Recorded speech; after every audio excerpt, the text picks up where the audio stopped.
So, so I thought we'd spend the first 10 minutes checking in, seeing how you all are doing, discussing any questions you have, and maybe talking a little bit more about dealing with COVID-19 issues. And I have somewhat of an update about how to do online sales or curbside pickup, although I still am working on gathering information for you all.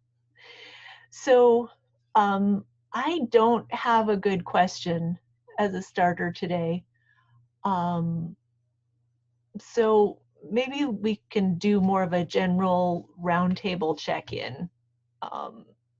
I did just ask you how you're doing, but maybe more of an in-depth, tell me about how your most recent market was, what challenges, what successes you saw, what the general sense you're getting from, are your customer numbers increasing, decreasing, how's it feeling?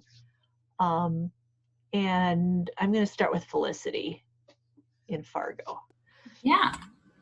I think that it's been pretty steady. This past week was definitely a little bit slower.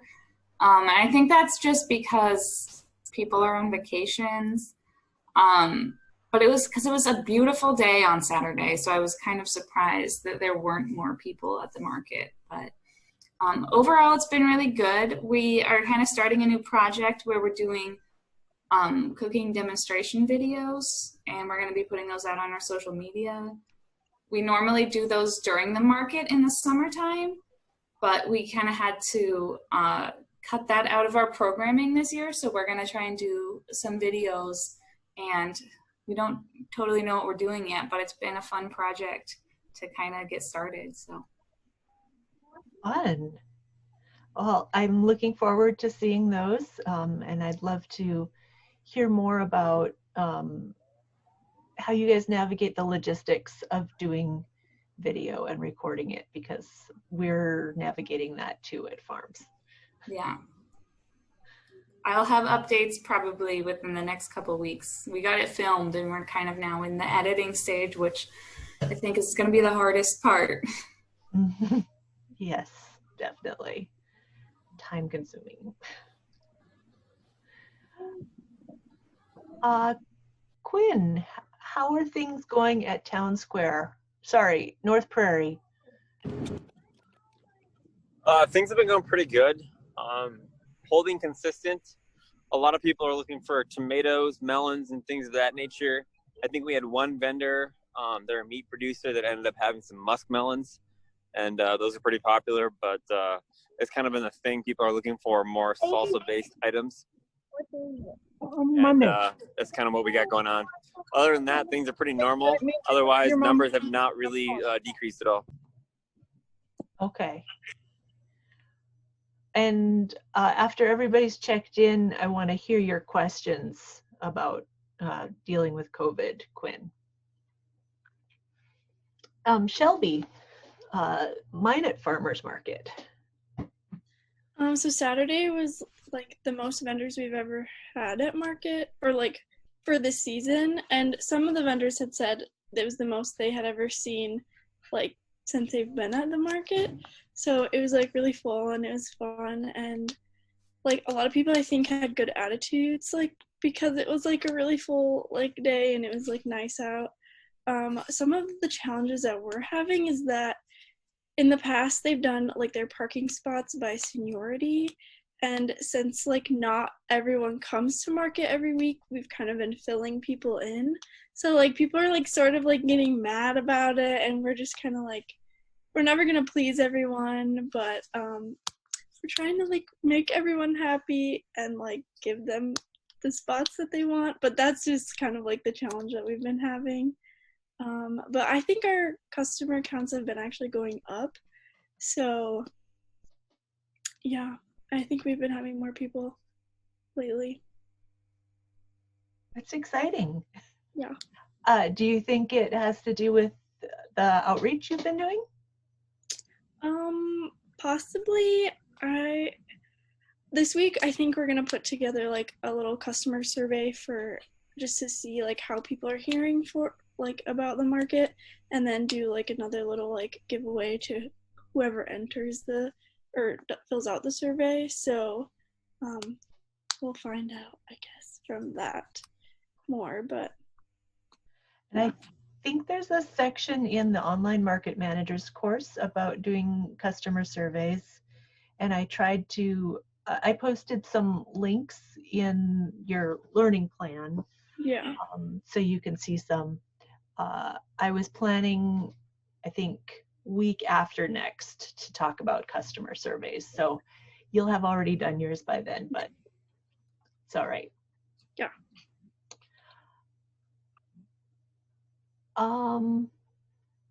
So the screen says Dawn Ragnerud. Is it Dawn or is it Fame?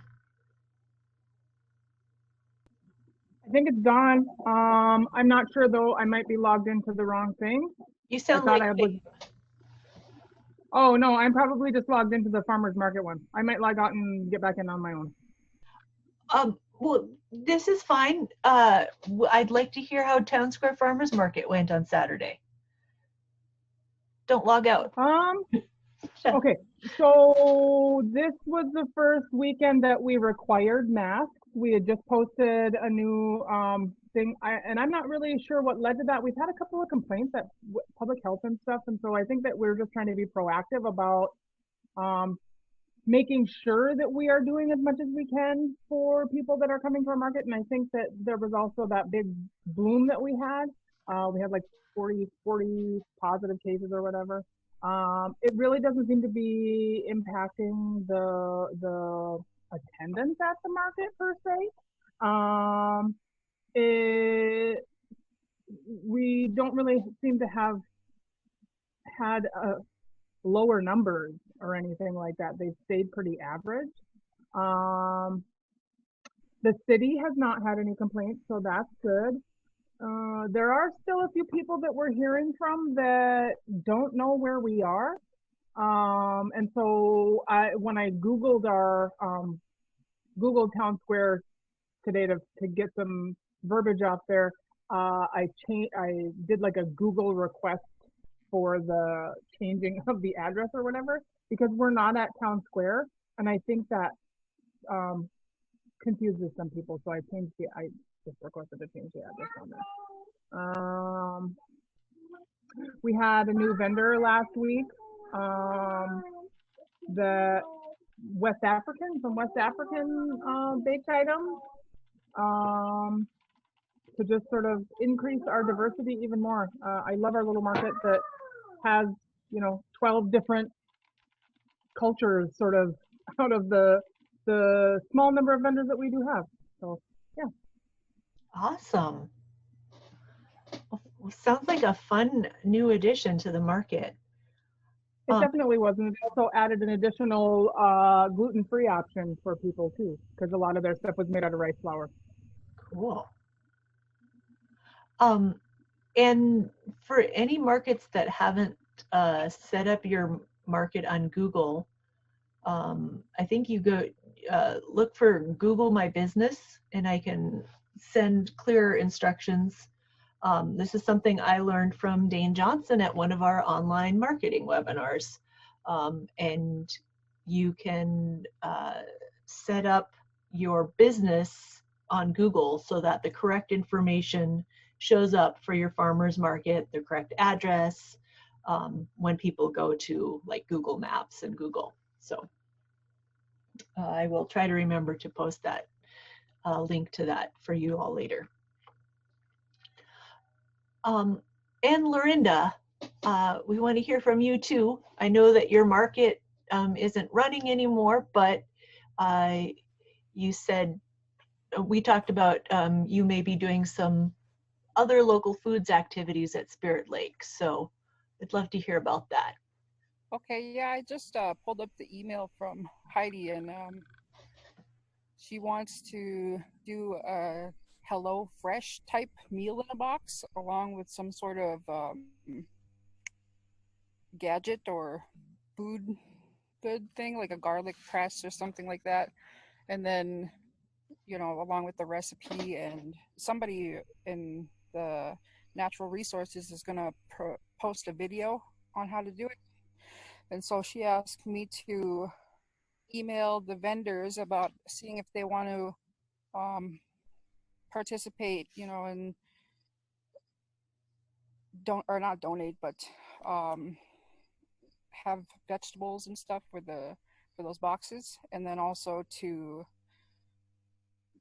contact the Head Start and set up like a contact sheet with the families.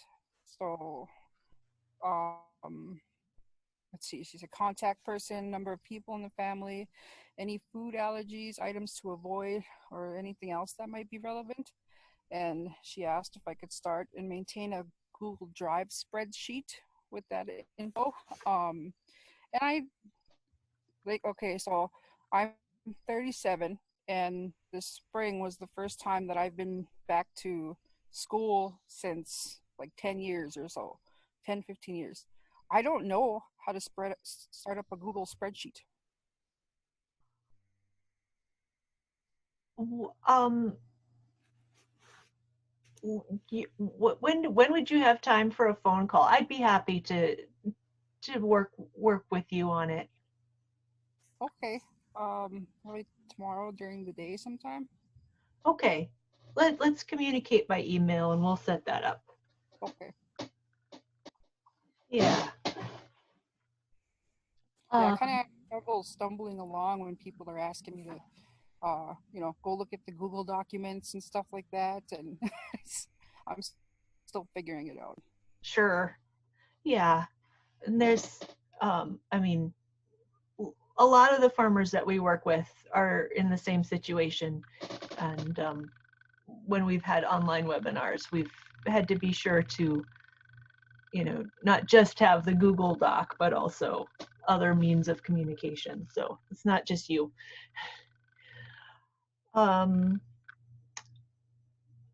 Let's see. Okay, so Quinn, you had some questions about COVID at your market. Some challenges about COVID safety.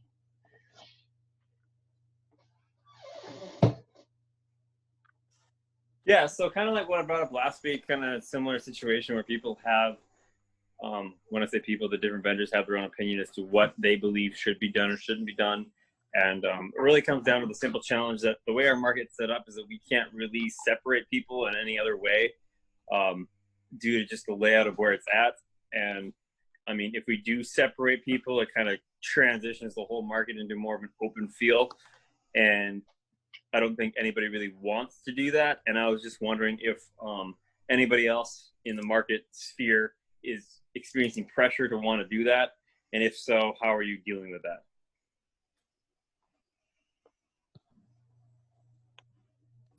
I think it's definitely a challenge to try and change the layout halfway through the summer. But we did at the beginning of our season change the way the market was set up. We essentially used to have it just in a parking lot, and now we have blocked off the street next to it as well, which was kind of its own headache to get all of that approved. But it just gave us the extra space to kind of space out a little bit. And we have had some complaints from vendors who don't like being on the street, but I don't know what else to tell them. You're here and there's nothing we can do about it. I'm sorry. If you don't want to come, you don't have to, which is kind of tough, but we're trying to keep everyone safe. So have you had good customer feedback or any customer feedback on doing that? Has anyone said that they appreciate that or prefer that? Or like, I guess what I'm asking is, has that changed anything about people's decisions, whether they came to the market that day or not? Yeah, we've had a lot of positive feedback about people who are saying we're really thankful for like the measures you're putting in place. And, you know, we have signs up throughout the market, and we've been very clear. We hand out masks at the entrance for people who don't have them. Okay. And I think that we've had a lot of positive feedback from customers who appreciate that, and some negative feedback too, but overall positive. Yeah. off the top of your head, do you know the overall cost of doing like the masks or anything? I don't know. I know that we did have some sponsors who bought cases of them for Okay. us. So That's a good idea. it was the Dakota Medical Foundation who provided us with most of them. We had to buy some of them ourselves as well, but if you could try and find a local healthcare provider or public health or some sort of somewhere nearby that is interested in that public health and safety, and they might be willing to sponsor that. But Right. And just for clarity, is your market management pushing for these measures, or is it you as a intern doing that? I'd say the management overall is definitely on board with it. So Okay. if it's just you, that's a hard situation. Yeah. See, I'm not going to dog on anybody in my organization because I don't want to, because it's not necessarily my place. However, I will say that I am the only one really openly expressing these concerns, as well as the vendors that they're talking to me directly, because I know that the management in my market isn't really doing anything per se. And so I'm just, again, like I said last week and past weeks, I'm not really sure what I'm supposed to be doing about this, just because I have vendors asking for more precautions to be put in place, but management not really saying they're going to do anything or feel they need to do anything. So I'm not sure what to do. But thank you. Yeah. Go ahead, Felicity. If you could, it's not your job to do this, but if you did have time to reach out to local companies who would be willing to sponsor it, then it would be a lot easier to bring it up and be like, hey, like, these people are giving us masks. We should be using them, instead of saying we need to spend, so much of our budget to buy masks, right, or something like that. Like I said, that's not really your responsibility, but if you were willing and able, it might be more helpful to kind of approach it with like, here, I kind of have some ideas already. Yeah, just to give you an idea of what I'm dealing with, we have hand washing stations. They have paper towels at, but we don't have any garbage cans. And I mean, our market opened July 11th, and it's August whatever now, and we still don't have garbage cans.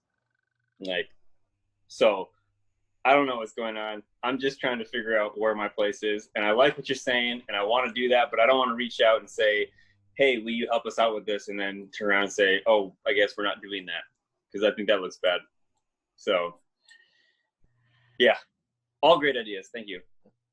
Quinn, let's have any hardware stores? Oh, sorry.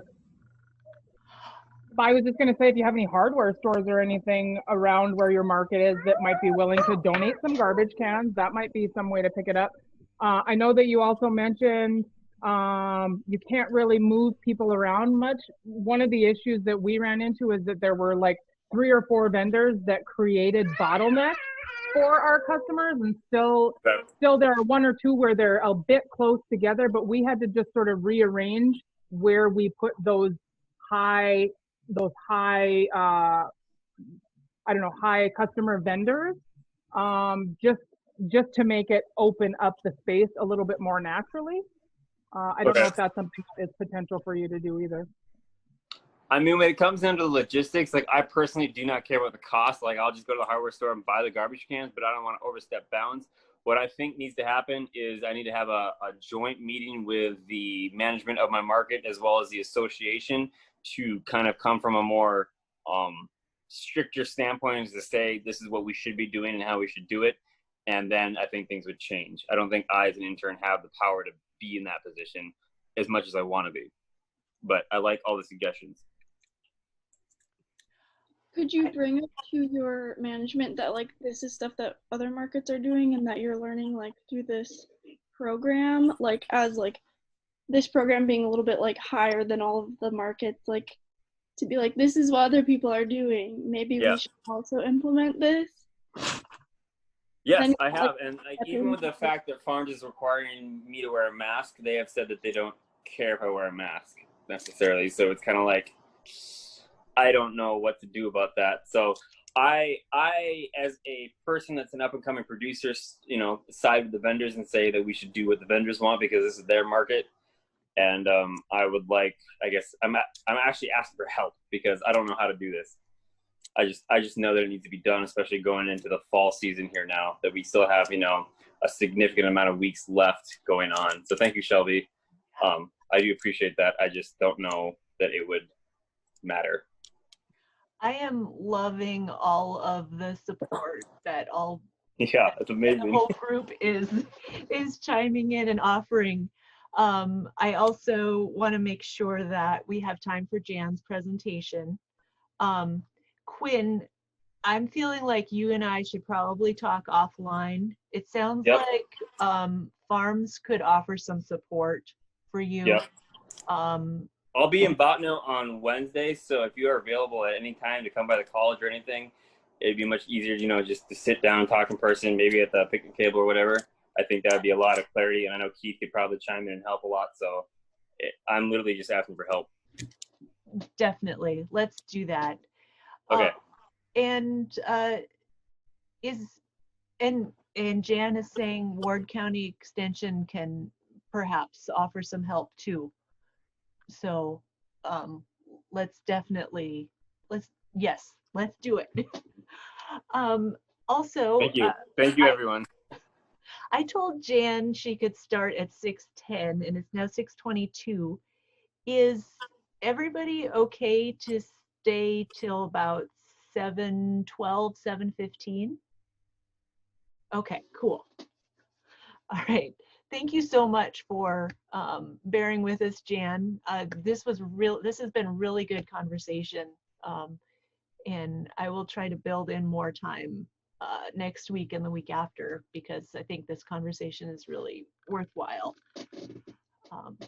So Jan, I'm going to give you make you the host again, and we would love to hear what you have to say about SNAP EBT.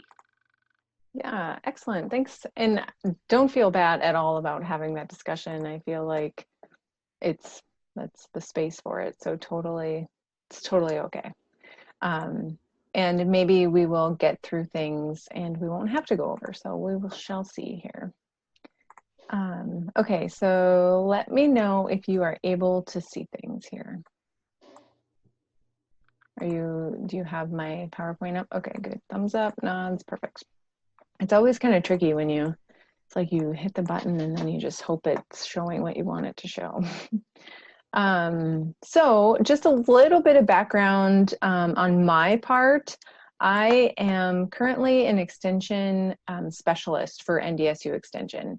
I'm in Bismarck, and then I also serve on the board of directors for Bismarcket. It's one of the farmers markets here in Bismarck. We've been around, we're right in our 8th season. We are one of the markets that starts a little bit earlier for North Dakota. And so we start, I think it was maybe the 2nd week of June, but we typically start the very 1st week of June. And I've also been involved with co-founding the winter market at United Tribes Technical College. And that's the indoor kind of farmers market with an emphasis on tribal communities and tribal vendors and growers and those kinds of things. And so I've been involved with farmers market in the Bismarck area for several years, and it's just really exciting to see things grow, and then kind of hear about different stories across the state from you folks. And so I just get really excited about local foods, about urban agriculture, as urban as agriculture can get in North Dakota. I know it looks different for other states, but so being in an urban setting in North Dakota, it's kind of fun to see farmers markets in the city and those kinds of things. So, and then just learning about the vast differences, even up the road in Minot and, Wofford City and those kinds of things. It's just kind of fun to hear about the different things that everybody's got going on. So I'm so happy and honored to be here with you guys tonight to talk a little bit about accepting SNAP at farmers markets. So I kind of gathered a little bit of info. So Fargo, I guess I'm wondering if Felicity is at Red River Market. Yep, okay. And Okay. then, yeah, and then I know that Town Square, I don't know about the Spirit Lake or the Minot markets. I don't think that they accept SNAP. Is that correct? Yeah. That's correct for Spirit Lake, but I know that we were going to apply, but our market's closed for the year now due to COVID. Oh, okay. I was going to ask that too. Okay, yeah. And the Heidi that you mentioned, is that the Heidi that oversees the extension program up there? Yep, Heidi. Okay. Okay, perfect. Yeah. So, okay. So there's some who have been accepting SNAP and some not. So that's totally fine. And I feel like we'll have just some good conversation about it. So anytime throughout the thing, just feel free to pipe up in the chat or even unmute, like just totally just ask questions, stop me at any time and we can kind of get rolling. So,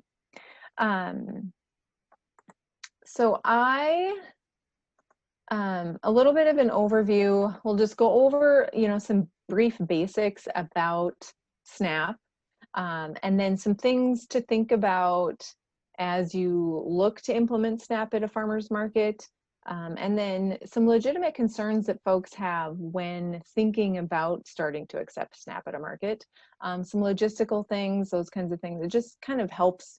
It's good tidbits to kind of know before you kind of jump in with both feet.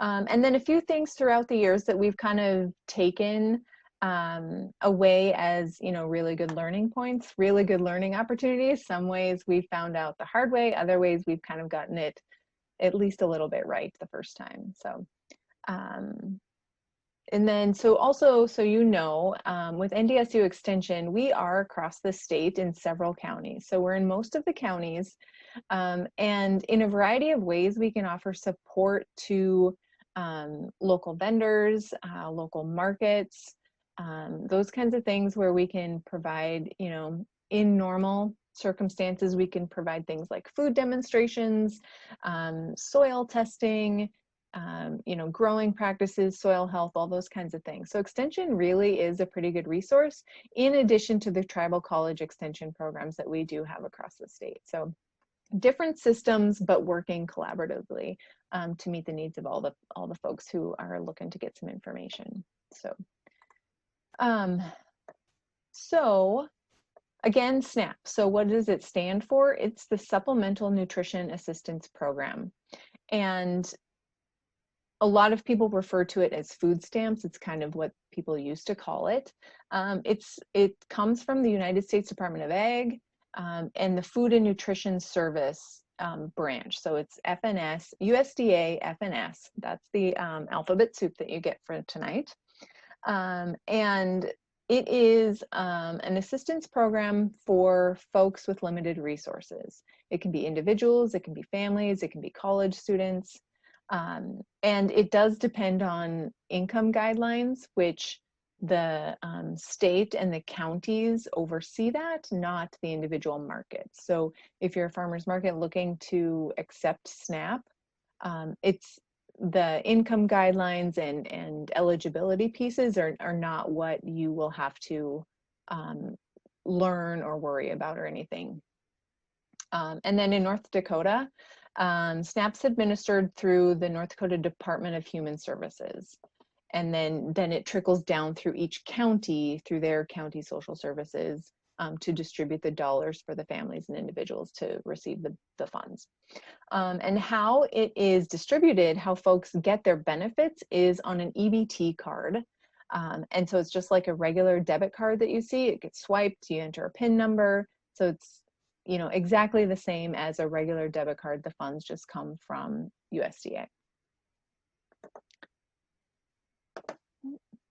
Then, so to know one of the questions that you should ask as a market is, do you sell things that people on SNAP would buy? So if you have eligible items, so again, it's to purchase food, to stretch food dollars across the month for folks who receive SNAP benefits. So it's most foods. I won't say it's all foods because it's you'll see on the other side there are things that aren't eligible, but SNAP eligible items are any food for the household to eat. So things like breads and cereals, fruits and veggies, meat, fish, and poultry, including eggs, and then also dairy products. And then in addition to foods, SNAP can also be used to purchase seeds and plants that produce food. So at market, you know, you might have some vendors who are selling tomato seedlings or transplants or something of that sort, and those are SNAP eligible. So if your market sells things of that nature, then it's legitimate for you to think that the market should accept SNAP. And then also to include in that fruit and vegetable category are things like value-added products. So jams and jellies, pickles, salsa, all those things are also SNAP eligible. The things that are not SNAP eligible are alcoholic beverages and tobacco, non-food items like pet food or hygiene products like soaps and paper products and lotions and those kinds of things. No vitamins or medicines, no herbal, you know, salves or like herbal infused oils and those kinds of things. And then food that will be eaten at market and hot foods. So those are all the food truck items, the ready to eat things, those are not SNAP eligible. So one way to distinguish that is if it's meant to be taken home and eaten out of a, you know, to further prepare it, then it's SNAP eligible. If it's meant for immediate consumption, then it's not SNAP eligible. And I'll also note that these list of items are the same for like grocery store retailers who accept SNAP. So it's the same thing. You can buy seeds and plants at a grocery store with your SNAP card. And you can also not buy alcoholic beverages, soap, and tobacco at grocery stores. So those items stay the same. I have a question. What about baked goods? Yep, baked goods would fall under the breads and cereals, so those are eligible. Yep, good question, thanks. And then something that has come up since the COVID pandemic is SNAP purchases online. So North Dakota was quite late in the game to accept SNAP as through online purchases, but we are now eligible to purchase groceries using our SNAP card in the state of North Dakota. They had to apply for federal waivers for that because that wasn't a thing before the COVID pandemic except for pilot programs. The only trick to that is that the only authorized retailers who are set up in North Dakota to be able to do that are Amazon and Walmart. It has to do with like federal regulations and things that they can do. But when Stephanie is talking about switching things to curbside pickups or online pre-order stuff, there are workarounds so that you can offer that to SNAP eligible audiences. So that's another thing when you consider shifting to accept SNAP as payment, is to ensure that all market goers and customers have the same access to services or things like that. So as you are shifting things and thinking about curbside and pre-orders, there's also conversations that we can kind of work in about accepting SNAP there as well.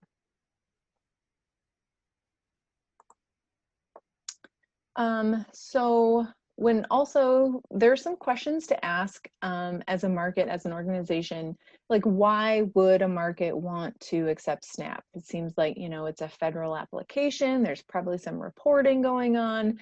Sounds like some extra work, but why would a market want to accept SNAP? Well, there are benefits. One being, which might ring true for a lot of markets across the state and nation, but it increases access to that fresh, local, nutritious produce. And again, going back to all community members, then all community members have access to those kinds of things. And in a lot of cases, you know, I can speak specifically to the Bismarck area, knowing that it varies throughout the state in communities. But a lot of the times farmers markets is one of the only places to access local food. So grocery stores, you know, maybe it's hit or miss with a few local items. Very rarely is it local produce. But those kinds of things, the markets that accept SNAP, just increase that access to those local products that you can't really find elsewhere, and that are really great, that are kind of like a really nice niche market for those farmers and vendors. And another thing to think about when the benefit of accepting SNAP is to think about the human element behind those SNAP dollars. So in North Dakota, 69% of families that utilize SNAP have children, and actually 44%, so nearly half of all SNAP participants are children. 42% of those families that utilize SNAP are working, and a third of those families have folks who are elderly or disabled receiving benefits. So if we paint the picture of what those SNAP dollars look like and who those SNAP dollars impact, I think it can hit a little bit close to home and might cause for pause as we think about some of the benefit that we can bring to our community members. Another benefit is the economic benefit locally to local economies. So for every dollar that is spent with SNAP dollars, it can generate up to about $1.70 in local economic activity. So that's a pretty good return on investment. Again, when those food dollars circulate within the community, within that local economy, the benefits are exponential. And at that link at the bottom, I will be sharing this with you guys so you'll have access to the links, but check out the links. It's got some really good information about SNAP dollars and the impacts of it. A little bit more about the economic benefit of accepting SNAP at markets. So in North Dakota, $7 million are distributed each month in food benefits. $7 million, and that goes to over 27,000 households in the state. So again, $7 million every month. Then, as we look at how much of those food dollars are being spent at farmers markets in North Dakota, less than $5,000 are SNAP dollars being spent at farmers markets each year across the state. So of that $7 million, and we have less than 5,000 being spent at markets, so thinking about how markets can bridge that gap, how there can be some sort of, you know, tapping into some sort of potential there, right? So and that is like, you know, a fraction of a percent of SNAP dollars being spent at markets. So if we extrapolate those numbers and we aim for 1% of SNAP dollars being utilized at farmers markets across the state, 1% of SNAP dollars would be $210,000, and just during the growing season.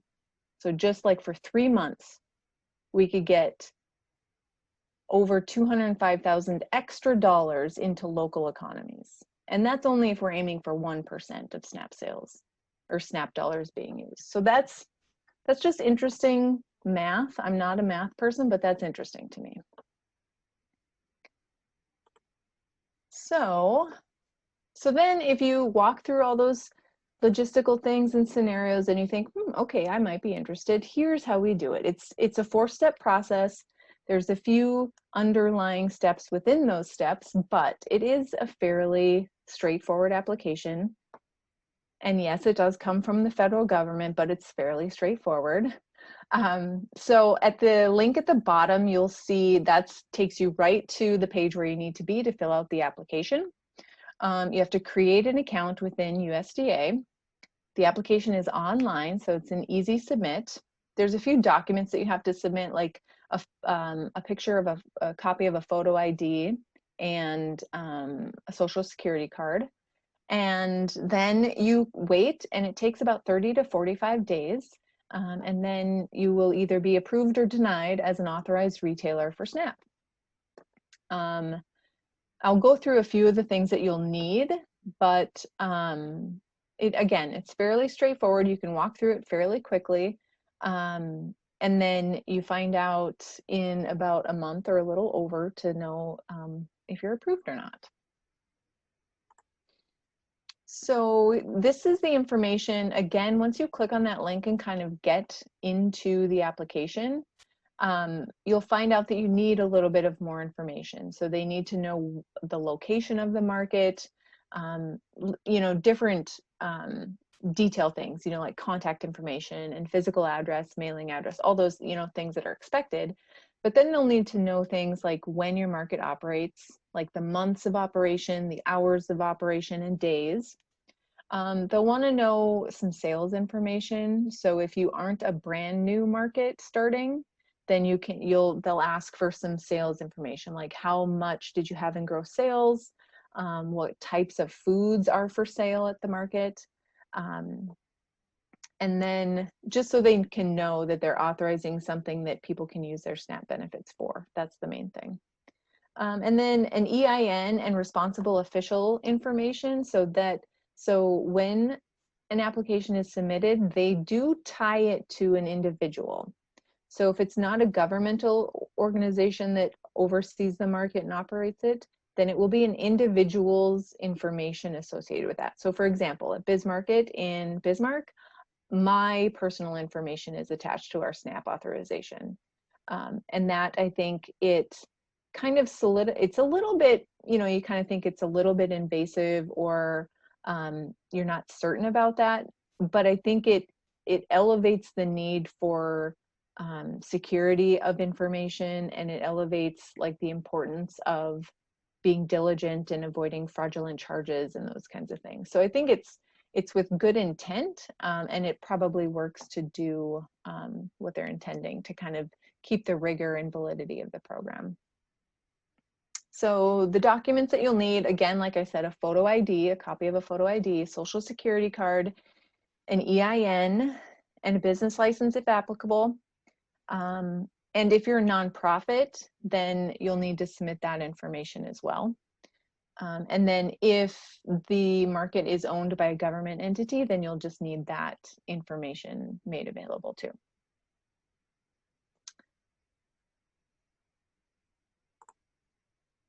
So again, getting into a little bit more information on the front end. Again, this is for markets that don't accept SNAP, and if you're considering accepting SNAP and becoming authorized. There are some operating costs to think about as we start rolling out the program. So the equipment itself, again, it's just a general card reader, just like any other debit card, credit card reader. So there's those varying costs, like they could be $400, they could be up to $1,200. But the North Dakota Department of Human Services, again, the organization that is the agency that oversees SNAP in the state, they offer a program for farmers markets who are new to accepting SNAP. They will reimburse a market up to $1,200 for the equipment. So that's pretty handy. And BizMarket actually took advantage of that. They can only do a certain number of markets every year, but it's a decent amount of, I think it's maybe like a handful of markets. So if that's something that you're interested in, I would definitely take advantage of that. And so the market acquires the equipment, figures out what will work best for them, and then they get reimbursed up to $1,200. So that's the equipment costs. There are transaction fees for SNAP purchases. So you may or may not know, when you swipe your credit card or debit card at any store, there's transaction fees on the back side of that. And most of the time, it can vary. I think, sometimes it's like 3% or 4% of the transaction. But for SNAP purchases, there's also transaction fees. So for every time an EBT card is swiped, there is a transaction fee. And we found that it can vary between like 10 and 30 cents each time a card is swiped. And so while that is nominal, it can add up. Ideally, the more SNAP purchases you get, the more transaction fees you're going to get. But it isn't astronomical, but it is something. So I just wanted to mention that. And then you'll have monthly service and wireless fees depending on the equipment that you get, depending on your merchant provider to run those transactions. There's also fees with that. But most recently, there is an organization and program that it's called Total Pay. This is brand new. And you use an online or mobile point of sale system where it's kind of like a Square reader, you know, like when you plug it into your phone and you swipe it just right there. It's something like that, but it's brand new, and it's like it's a flat rate, I think, depending on your load, like your transactions and those kinds of things. There's no transaction fees, so again, the flat rate kind of absorbs a lot of that.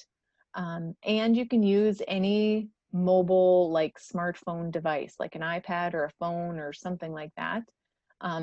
Like I said, it's new, so I don't know much about it. I'm excited because I feel like it'll free up a lot of space and accessibility issues that like doesn't require you to purchase a machine and those kinds of things. So I'm interested to hear more about that as folks kind of start using that. So again, for the markets who are considering it, I would definitely suggest looking into that because I think it could be some really good, some options there. And again, there is a link down at the bottom that again, you'll have access to once these get shared out. As far as operating the SNAP program at market, so like what does it look like on market day? There's two ways to offer SNAP at markets.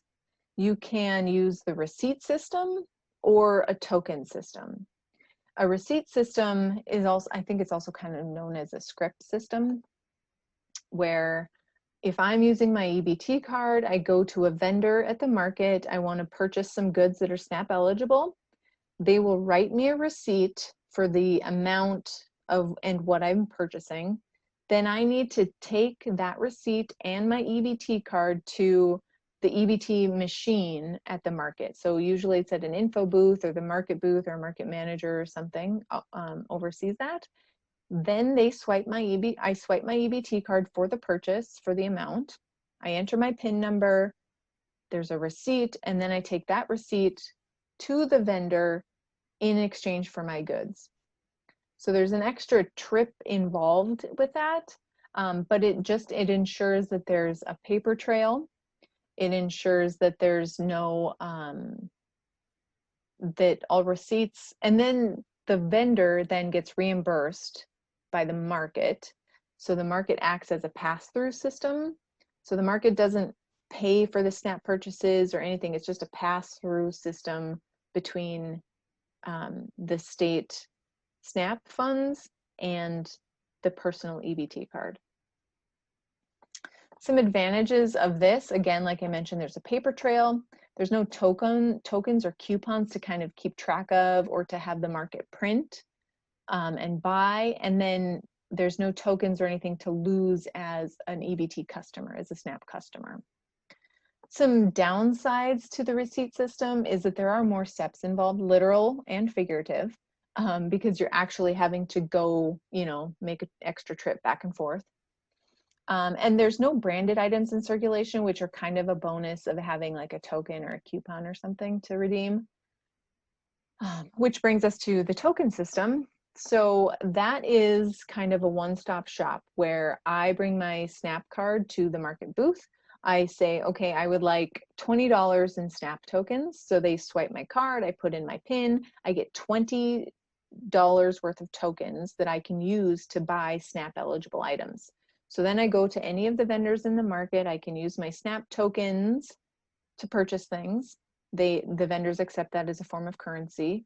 And then at the end of the market, the vendors then turn in those tokens to get reimbursed. And then that's kind of it. And then I can, you know, get as many tokens as I want. Some advantages of that is it's more efficient for the customers, like it's just a one-stop thing and they just pay like normal. A lot of markets really like it because it is a marketing or branding tool. You know, you see those cute little tokens, you're like, oh, that's the from the Red River Market, or that's from North Prairie, or whatever. And the tokens can be used for debit or credit card purchases, or gift cards, or gifts, and those kinds of things too. So it doesn't only have to be used for SNAP purchases. A few downsides to tokens. Definitely losing them is no good. It's no good for the market, but it's also no good for the customers. And once you have those tokens out in circulation, there can be a question of whether or not those tokens get redeemed. And so then it becomes a little bit of an accounting issue. So if I've swiped my SNAP card for $20 and I have 20 SNAP tokens, but I've only ever used $2 with those tokens, then there's $18 of SNAP that are unaccounted for. So it gets a little bit hairy there. And then the expense of purchasing and printing the tokens, and then also storing them, knowing how many to print ahead of time, how many you're going to use, and then storing them at market or elsewhere to make sure that they're safe and all that. So those are the systems that are typically used to make SNAP purchases at market. And then also one thing that I'll note is that anytime a SNAP card is swiped at market, it will deny if the transaction price is more than what's allotted on the card yet. So if on my SNAP card I have $12.50, but if I run my card for $12.75, it'll deny. So you have to make sure that it's at that amount or less, otherwise it'll deny. And then you can of course pay the remainder of the bill with cash or another card or something. But just know that when cards deny, a lot of the times it's that it's just over the amount that's on the card. So getting into a little, or I guess just going over a little bit more, there are some reporting requirements required. It's really good practice to have a separate bank account for the market for accounting purposes to track SNAP sales and redemptions. And then keeping that trail, that paper trail is really helpful too. So when receipts are written, making sure that there's itemization on that, keeping track of vendor reimbursements and those kinds of things. Your authorization does have to be renewed every 5 years with USDA. So if you apply and become an authorized retailer in August of 2020, then you will need to apply for reauthorization in 5 years, so by August of 2025. And the renewal is less intense even than the initial application, so that's kind of nice.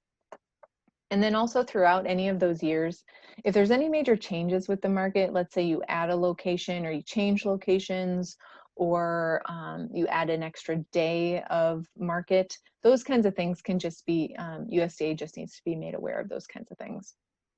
And then there is some tax reporting information that's helpful to know. I'm not going to get into a lot of that because much like anything else, nobody can give tax advice unless you're legally responsible for those kinds of things, and that is definitely not me. So I've got a link here. The Farmers Market Coalition is a national organization that has really good information about that stuff. So the link there gives you a lot of good information. Most of the time for markets in North Dakota, we can get away with, and not get away with, but the things that we have to do for tax reporting is quite minimal, just because we aren't, gigantic, large farmers markets with hundreds of vendors, and like tens or hundreds of thousands of dollars in sales and those kinds of things. So just visit that link and it'll kind of point you in the right direction for that. So thinking about how to roll this out, wondering, is it going to be successful? Sounds like a little bit of work. Who's going to use it? Is it going to be, what's the benefit going to be? How are we going to do this? So a few things that have we've learned along the way. Promotion and marketing really does go a long way. However, it does need to be thought out, at least somewhat thought out. So when working with audiences with limited resources, thinking intentionally about how you're marketing your information. You know, thinking about partnering, you know, accessing some community partners. So, you know, your local social services office, local WIC programs are a really good partner a lot of the times. And other community partners who are kind of in tune to working with some folks who might be eligible for SNAP.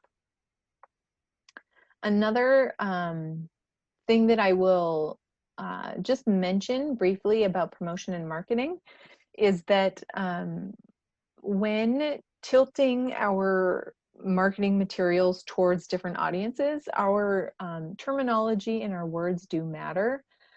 So being thoughtful and mindful about how things are said and how messages could be relayed and received. So for instance, I am going to just provide an example, and I want to know that this comes with good intentions. So, and only for example purposes. So when we talk about folks who are accessing SNAP benefits, you know, thinking about phrasing it in a way that says community members with limited resources, instead of saying, you know, the needy people or people, limited resource people, you know, so being intentional about the placement of words, the nuances of words, it can really go a long way with positive messaging for folks. Internal communication will be huge. So any management folks that you have, if you have paid staff or volunteers or interns, internal communication will be integral in success of that program. And a lot of the times there will be some time involved, some training. So like letting vendors know what eligible items they sell and what some of their items that aren't SNAP eligible, those kinds of things. So those communication pieces will be helpful. And it's not a difficult thing to do. It's just new. It's just a different thing to do, a different way to do things. So the more you lay things out, the more you communicate about them, the easier and less speed bumps you'll run into. Pricing strategies can have an effect on the success of SNAP programs at markets as well. So if I'm a vendor selling potatoes and I sell them for $3.50 a pound, but if I'm purchasing something with SNAP, and unless I know, if I'm on a fixed budget, and if I don't know how many potatoes are in a pound, and I come away with a bag that costs me $7.80, then I'm unsure if my SNAP card will have enough funds on it to make the transaction. So what we kind of suggest some good practices is to have like whole dollar sale bundles. So if I just pre-bag my potatoes and every bag is $5, then it's very clear as to what the price is going to be, instead of just grabbing a bunch of something and with an unknown price. So those are just some of the pricing strategies that can be kind of helpful for SNAP customers. I touched a little bit on community partners, but again, accessing some of the assets within your communities who are in tune to a few things. And then also, there could be community partners that you have relationship with or could have relationship with that could maybe fund those transaction fees for your SNAP purchases. A lot of community partners they really see that as a nice opportunity to give back to their community. And so if you can have a private partner funding those SNAP transactions so the market doesn't have to absorb the cost, that's kind of a nice partnership. Incentive programs, that's when there's usually a dollar for dollar match for SNAP purchases. So if I swipe my SNAP card, then for $5, then I receive $5 additional to then again purchase. A lot of the times it's fruits and vegetables or other SNAP eligible items. So incentive programs again can be just a really nice way to, one, couple with SNAP acceptance at markets, but then also it just furthers food dollars every month for folks who are utilizing SNAP benefits. And there are just a few markets in the state that offer incentive programs. And it's something that Extension is kind of working on to kind of ramp up those, and you'll often hear them referred to as double up programs. So they're doubling their food dollars through SNAP at farmers markets. And two of the biggest keys to success will be time and patience. Because a lot of the times, if you're accepting SNAP at a farmer's market for the first time, you are shifting culture, you know, where people buy their food and procure their food. Again, it takes time. There is a building up of trust, not only amongst SNAP customers, but vendors as well. So if they're receiving training and kind of changing some pricing strategies or doing different things, then that's time invested in a little bit of a shift for them. And so they want to kind of see the benefit of that too. And again, one of the best ways that we can present it to vendors is that you're bringing an entire demographic of customers to the market who might not otherwise have come. So if there's SNAP customers in your community who have never shopped at market, but then you now are able to accept SNAP as currency, now that entire group of customers has access to your market and to spend those food dollars there. So again, it just takes time and some patience. There will be growing pains, there will be bumps along the way, but by and large, the benefits outweigh for sure the risks. There's very minimal risk, but they even outweigh those growing pains and those bumps along the way. So those are just a few things to kind of think about. And then also going beyond, you know, we talked about some of the economic benefits and those kinds of things to accepting SNAP. And so then tracking that information. So starting out from 0 SNAP sales to maybe it's $50 the first year. And then you go through all that work and it can be discouraging and disheartening. But then it increases the next year and the season after that. So those numbers and that data is important, but also it's important to not lose sight of the human element in all of those. It can be very transactional. You track the numbers, you track the data, transactions. But to keep in mind the human element and getting to know those numbers a little bit better, those faces that go along with those numbers is really, it can be a really meaningful thing. So it's a good thing. It's a good, you know, that happens with markets all the time. And so when you can add another element of that, I think it goes a long way. All right, so now we are decent on time. And so I'm happy to chat more and answer questions.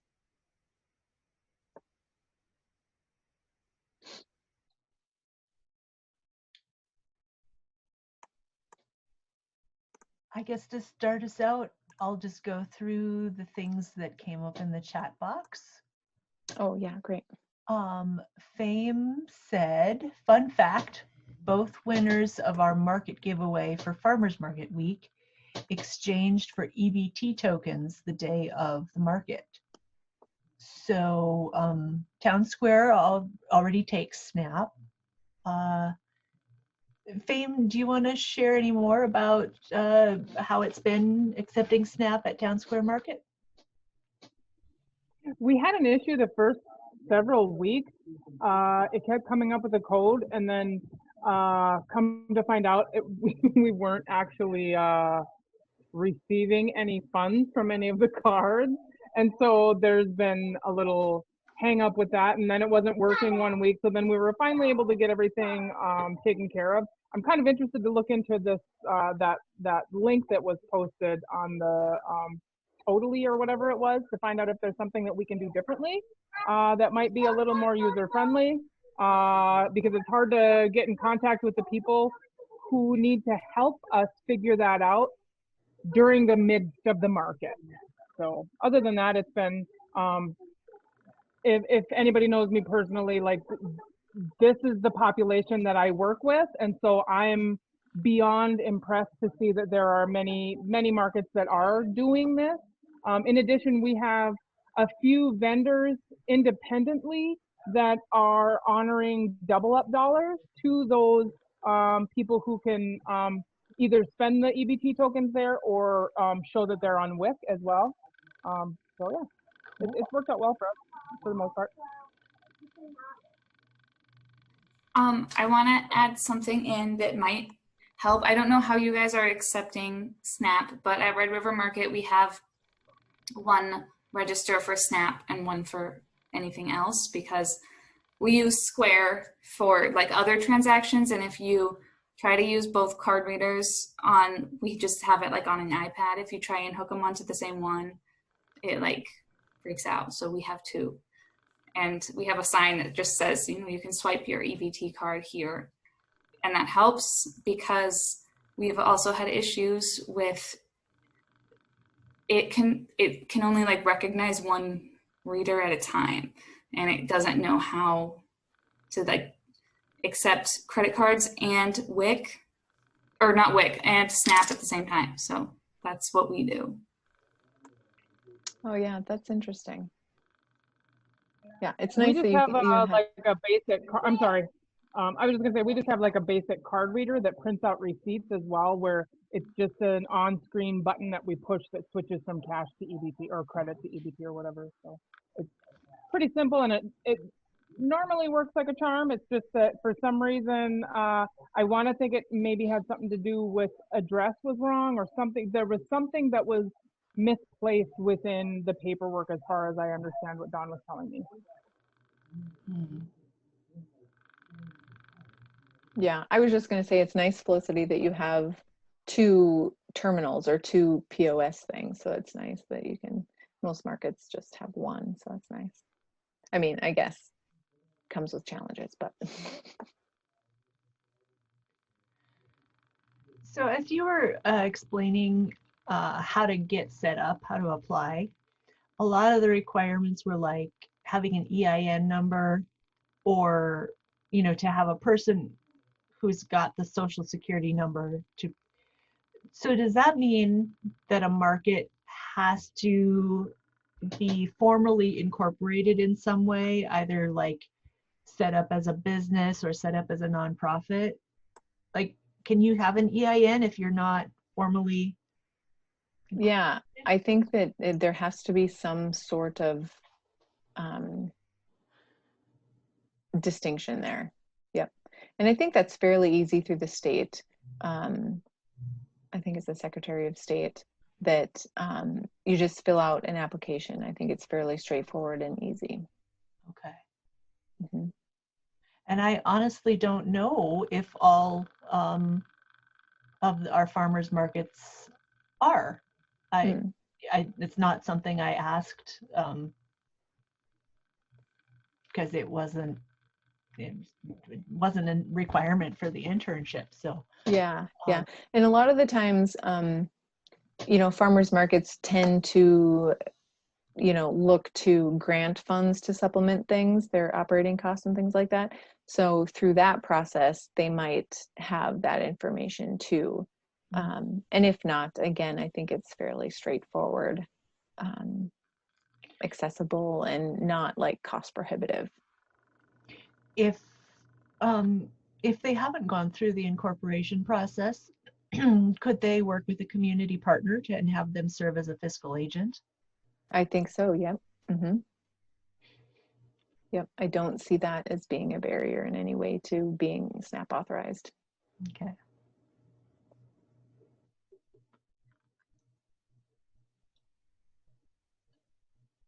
Any other questions? This is not about SNAP, but is there any talk of doing like a WIC farmers market program in North Dakota? Wouldn't that be great? The trick with, from my understanding, there's two things with WIC in North Dakota. WIC just now, I think, and by just now, maybe in October of this year, will be offering WIC as electronic, like another EBT card. And most other states in our nation have been electronic for quite some time. So we're a little bit late to the game in that. And then the second thing, I believe, so I know that for grocery stores, you have to be able to offer the range of food items that they have. So like you have to offer whole grain items and like reduced fat milks and those kinds of things. I don't know if that also applies to farmers markets. Because you can't essentially buy milk at markets. And so I don't know if that's a limitation or if they make adjustments for farmers market WIC vouchers. Yeah, but hopefully it's something we can look to in the future. Okay. Yeah, Keep your thanks. fingers crossed. We wrote a grant for some WIC vouchers for our local women's fund, and we were a finalist. We get to talk about it on Thursday. So hopefully we'll be doing something next year. Very good. You brought up the recent changes where SNAP can be used for online shopping for food. Mm-hmm. Okay, so but you said only Amazon and Walmart. So if a farmer's market is setting up an online system, do they have to be using specific platforms in order for a SNAP customer to be able to use the online system, or are they just not going to be able to use the market's online system? Or yeah, and I will need to learn more about that. From my understanding, at this point in time, it's only Walmart and Amazon that even have the potential. Like there's not much potential for others. And right now, my brain is failing me because I don't know the limit. Like I can't name what that thing is that prevents other retailers. But I will find out more information, Stephanie, and then I can share it with you and you can share with the group. How does that sound? that would be great. I'm also interested because we've been doing these webinars this summer, encouraging farmers to set up online shops and websites. And so if a farmer is already taking SNAP and we're encouraging them to set up an online shop, they might have questions about. Yep. Mm-hmm. Yeah, and figuring out the workarounds for that so it doesn't exclude those SNAP customers. Yeah. Yeah, I will do a bit of research on that. Awesome. Thank you. Mm-hmm.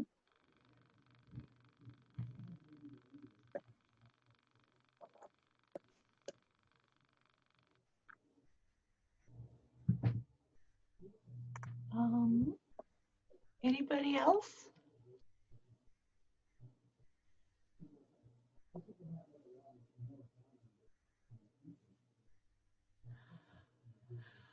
Well, I did want to briefly follow up on a discussion last week about online sales and curbside pickup systems.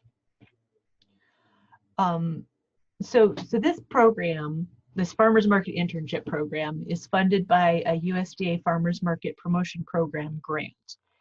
And all of the grantees nationwide have Zoom calls every so often. So we had one last week, and so I took that opportunity to ask the other people on the call if they had any advice for you all, especially if they had low-tech, easy ways to set up with online sales. And I did get several people who were happy to share. Somebody in Virginia, Minnesota, with Arrowhead Economic Development Corporation, somebody in Austin, Texas with FarmShare, I sent you the link to what they're doing. And then there was somebody else who I have to dig through my email and find. Most of them were using online platforms like Wix, or they'd purchased a system. So there was that. I was kind of hoping I'd find somebody who talked about using something like Google Docs, something like really simple and low tech. I haven't found anybody yet. The person from Minnesota did have a nice a document for their vendors describing the process of entering their information and getting set up, which she shared with me, and then my computer promptly crashed. So I need to get that from her again. So I will. The main thing is that if you want to go to online or curbside, you need to have your vendors on board, because you're going to need the information from the vendors early in the week, every week, to be able to populate the website or the Facebook post or whatever. Your customers don't know what is available to order unless the vendors are willing to tell you every week what they have, what they plan to have available at market. So that's the first challenge. And maybe you just have like 2 or 3 vendors that are really excited about this, and maybe you just want to start small with those 2 or 3 vendors. Jan, you're at Biz Market, and I know Michelle and Karen talked to us early in the season about Biz Market's curbside system, but there the responsibility really is on the vendor, right? Like the vendors that takes the order from the customer. Right, yep. So Biz Market doesn't oversee that. We do provide an online platform on our website for vendors to promote their online and other business ventures, but the market doesn't handle the ordering or the storage or the transactions even. Okay. Yep. So that's what we have for you about online sales. It's tricky. It'll probably take some time. But if any of you are really excited about doing that, I will help you in any way that I can. And yeah, I'll help you in any way that I can. So we'll probably leave it there for now, and I'll see maybe some of these folks, like the I think her name was Abby in Virginia, Minnesota. I'll see if she can provide some more info about what they're doing.